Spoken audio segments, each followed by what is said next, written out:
mendengarkan firman Tuhan tentang makna kelahiran Tuhan Yesus di dalam Lukas pasal 1 ayat 67 sampai dengan ayat 75. Nah, nanti ayat ini kita akan baca sesuai dengan penjelasan yang saya akan beritakan saudaraku. Nah, apakah tujuannya Tuhan Yesus itu datang ke dunia? Mengapa dia repot-repot sebagai Allah yang duduk di tata kemuliaan Allah itu sebenarnya tidak kekurangan segala sesuatu, karena memang Allah itu yang Maha Kuasa dan Dia yang memiliki segala sesuatunya. Tapi mengapa Allah justru mau datang ke dunia ini untuk mencari manusia yang harus diselamatkan dari segala dosa itu? Nah, saudaraku sekalian, dalam firman Tuhan Lukas pasal 1 ayat 67 sampai ayat 69 saya baca. Nyanyian pujian Sakaria, dan Sakaria ayahnya penuh dengan Roh Kudus, lalu bernubuat katanya, terpujilah Tuhan Allah Israel, sebab Ia melawat umatnya dan membawa kelepasan baginya. Ia menumbuhkan sebuah tanduk keselamatan bagi kita di dalam keturunan Daud hamba-Nya itu. Saudaraku, dalam ayat ini menjadikan fakta bahwa Tuhan datang ke dunia ini adalah untuk menggenapi janji Tuhan yang diberikan kepada manusia dan teristimewa kepada keturunan dari bangsa Israel, bahwa Tuhan sudah menyebutkan dalam Yesaya pasal 9 ayat 1 di sana, bahwa Tuhan itu akan mengirimkan keselamatan melalui orang Israel, terutama keturunan dari Daud. Dan itulah sebabnya ketika Tuhan Yesus itu lahir ke dunia ini, datang ke dunia ini, yang pertama kali itu adalah menggenapi janji Allah. Dan janji Allah itu ya dan amin. Kalau Allah itu berjanji, itu pasti Allah akan menggenapi. Beda dengan manusia. Manusia itu berjanji, kadang-kadang menggenapi janjinya, kadang-kadang juga tidak menggenapi janjinya. Dan seringkali manusia itu berjanji, lebih banyak tidak menepati janjinya. Tapi Allah itu berjanji kepada manusia untuk menyelamatkan manusia. Dia akan mengirimkan penolong bagi umat manusia, yaitu melalui Yesus Kristus.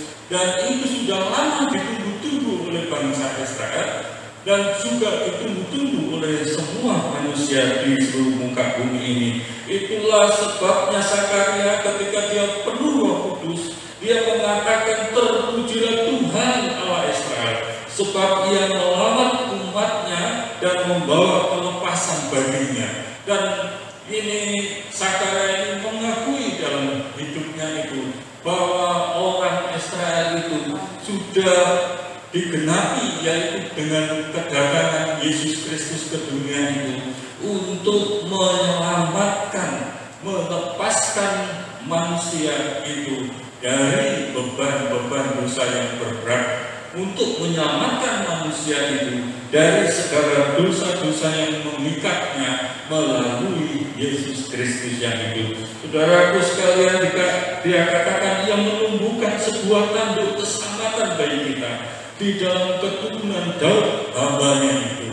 Dan lebih jelasnya ini ditujukan kepada keturunan Daud yang sebenarnya dalam Kejadian pasal 3 ayat 15 di sana itu sudah disebutkan jauh-jauh lagi, bahkan ribuan tahun, bahwa nanti itu keturunan dari manusia itu akan berperang dengan keturunan iblis itu, dan iblis itu akan mematok kakinya atau tumitnya tetapi keturunan manusia itu akan meremukkan kepalanya. Saudaraku, itu sebenarnya sudah jauh hari diberitahukannya, dan semakin lama semakin jelas ternyata keturunan itu melalui Daud.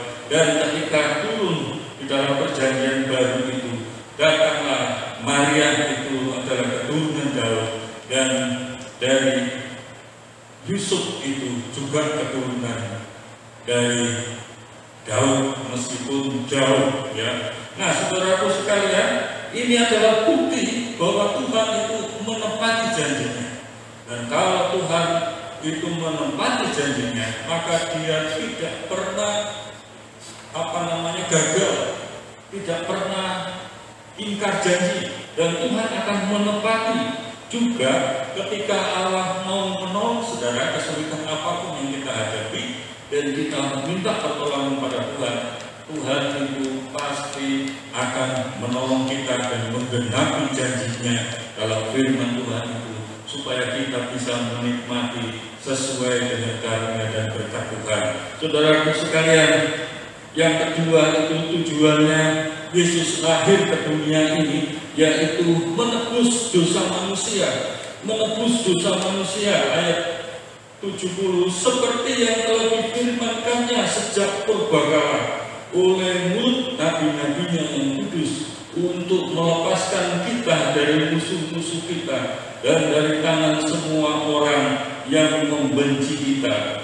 Saudaraku sekalian, ini adalah menunjukkan bahwa Yesus itu datang ke dunia ini, pertama itu melepaskan manusia dari permusuhan antar manusia, tapi juga melepaskan manusia antara permusuhan dengan iblis yang ingin mengikat manusia, dan manusia itu diberi kekuatan yang luar biasa melalui Yesus Kristus. Makanya dalam Yesus Kristus itulah semua dosa-dosa manusia yang percaya kepadanya itu akan dilepaskan, dan yang tidak percaya tidak akan dilepaskan.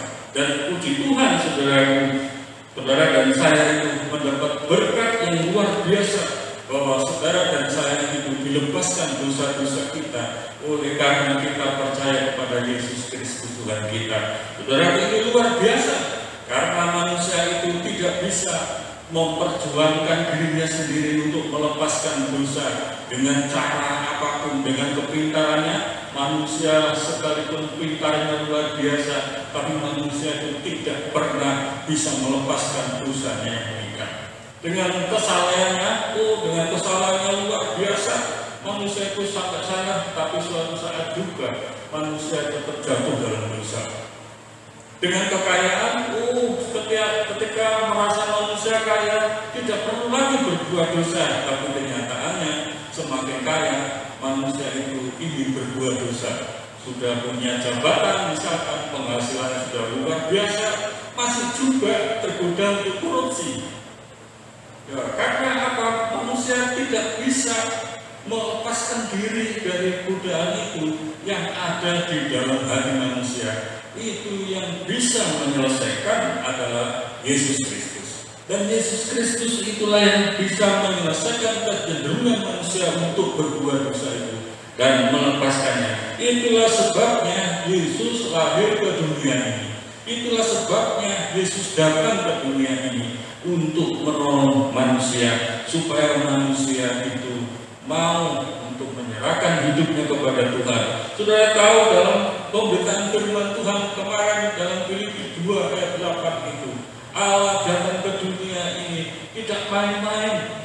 Dia mau datang ke dunia ini meninggalkan kemuliaannya di surga, turun dalam dunia ini, mengambil rupa manusia. Dia mengosongkan dirinya supaya apa? Supaya bisa bersama-sama dengan manusia, persis seperti manusia, semua keadaan manusia itu. Dan oleh sebab itu Allah itu sanggup menolong manusia, karena Dia tahu persis apa kebutuhan manusia itu.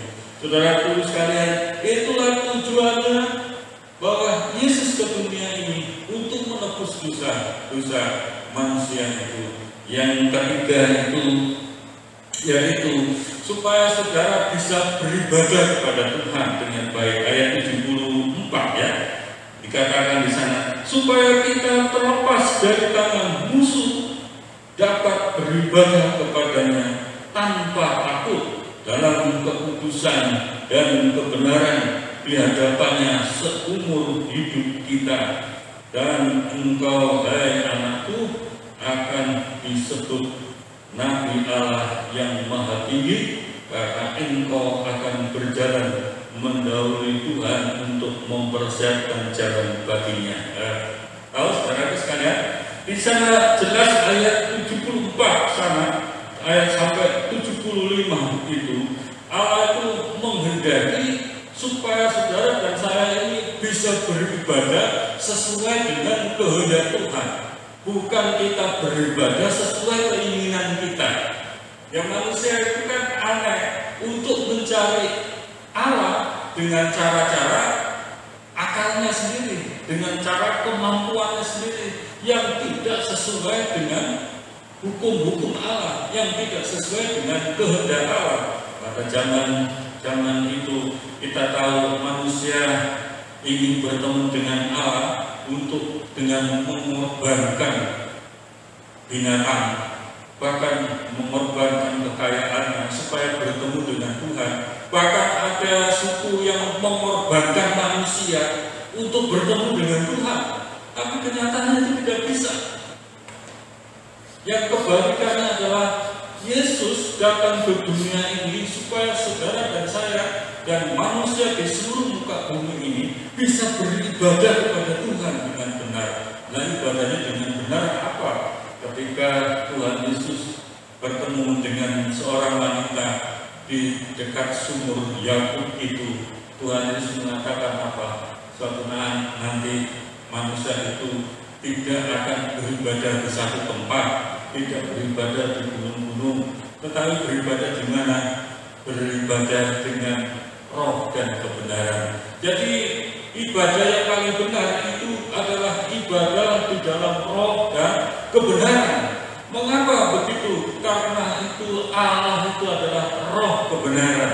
Dan oleh karena Allah itu roh kebenaran, maka saudara dan saya itu tidak bisa menyembah Tuhan itu dengan mengorbankan harta benda kita lalu untuk supaya Tuhan datanglah, atau menyembahkan memberikan persembahan tumbuh-tumbuhan hasil bumi untuk bertemu dengan Tuhan, tidak bisa. Atau bahkan mengorbankan nyawa manusia untuk bertemu dengan Tuhan, tidak bisa. Tapi Tuhan memberikan syarat bagi kita, yaitu orang yang beribadah itu harus menyembah dalam roh dan kebenaran. Roh yang mana? Yaitu dengan menyembah dengan roh kita di dalam Roh Kudus dan di dalam kebenaran. Kebenaran yang mana? Kebenaran yang hakiki itu, yaitu kebenaran sesuai dengan firman Tuhan. Wah, saudara, kalau itu ibadah itu sebenarnya gampang, ya gampang. Karena Tuhan itu menyebutkan supaya kita beribadah dalam roh dan kebenaran. Tapi nyatanya prakteknya itu susah. Ya, prakteknya itu tidak gampang. Karena kenyataan berapa sih orang Kristen yang rutin untuk beribadah menyembah roh dan kebenaran? Wah, itu bisa dihitung oleh Tuhan dengan pasti. Tuhan kan tahu jumlah rambut kita. Apalagi Tuhan itu tahu juga dengan manusia yang memuji dan memuliakan nama Tuhan. Saudaraku sekalian, manusia itu tidak bisa beribadah dengan baik yang sesuai dengan kehendak Tuhan kecuali kita mau menyerahkan hidup kita dan kita serahkan ke dalam tangan Tuhan. Maka Tuhan itu yang membimbing kita supaya kita bisa beribadah dengan baik dengan Tuhan. Saudaraku, di sisi yang lain dalam beribadah itu kan salah satunya adalah berdoa. Dan doa kita tidak selalu benar. Doa kita meskipun doanya begitu bagus dengan kalimat yang luar biasa ditata seperti ahli bahasa, luar biasa, tapi kadang-kadang doa itu juga nggak benar meskipun kita dengan berbahasa yang baik. Karena apa? Tidak sesuai dengan hati kita. untuk memuji memuliakan nama Tuhan, tapi dalam Roh Kudus itu doa-doa kita yang kita panjatkan kepada Tuhan itu diperbaiki dalam roh kita. Ya misalnya begini, jadi kalau kita mau dalam pikiran kita kan seringkali kita ngomong itu tidak sesuai dengan apa yang dipikirkan. Kita mau ngomongnya A, pikiran kita sudah ngomong, nanti aku mau ngomong B ya. Jadi hati kita sudah ngomong, nanti kita ngomong B, pokoknya ngomong B. Begitu di depan orang yang tersebut, ternyata bukan B yang keluar, tapi kata-kata kita yang A yang keluar. Kok jadi begitu? Ya. Nah, kalau demikian juga kalau kita berdoa kepada Allah, seringkali doa kita salah, seringkali maksudnya itu diperbaiki oleh Roh Kudus supaya doa kita itu sampai kepada Allah. Itulah sebabnya kita beribadah itu beribadah dengan roh dan kebenaran yang sesuai yang dikehendaki oleh Tuhan. Kalau yang seperti itu, berbahagialah saudara dan saya, tidak perlu repot-repot lagi kita beribadah. Makanya kita beribadah enak aja, datang ke gereja yang penting rapi dan menyiapkan diri kita lalu datang. Nah kalau dulu tidak bisa ya, orang Israel dulu kalau mau datang beribadah sudah menyiapkan dirinya jauh-jauh hari, lalu sampai di bait Allah harus cuci tangan dan cuci kaki. Oh, takutnya dicuci dengan baik, tangannya dicuci dengan baik. Jadi hal itu sampai zaman sekarang ada orang yang mau beribadah itu masuk ke rumah Tuhan itu kan dicuci ya, cuci tangannya, cuci kakinya. Itu orang Israel melakukan itu bro. Jadi orang Israel sampai sekarang juga melakukan seperti itu, mencuci kaki, mencuci tangan, mencuci mukanya, lalu merasa sudah bersih masuk ke bait Allah. Nah Tuhan memang kita beribadah kepada Tuhan, memang kita harus bersih kan. Makanya sebelum beribadah kita sudah mandi, pakai parfum itu. Tapi bukan itu yang paling utama. Yang paling utama adalah roh dan kebenaran. Jadi roh dan kebenaran itulah yang paling utama. Kalau ada roh dan kebenaran itu yang lainnya mengikuti ya, otomatis lah. Kalau kita roh dan kebenaran itu ada di dalam hati kita, kita memuji Tuhan dengan roh dan kebenaran itu sudah benar.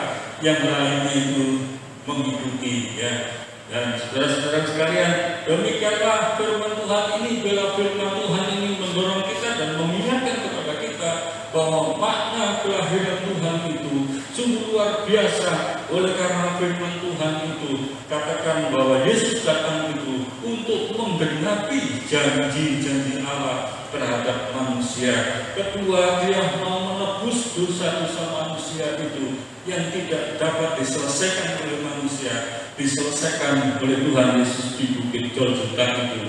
Dan dia menyiapkan diri supaya saudara dan saya itu beribadah sesuai dengan kehendak Tuhan. Haleluya, puji Tuhan.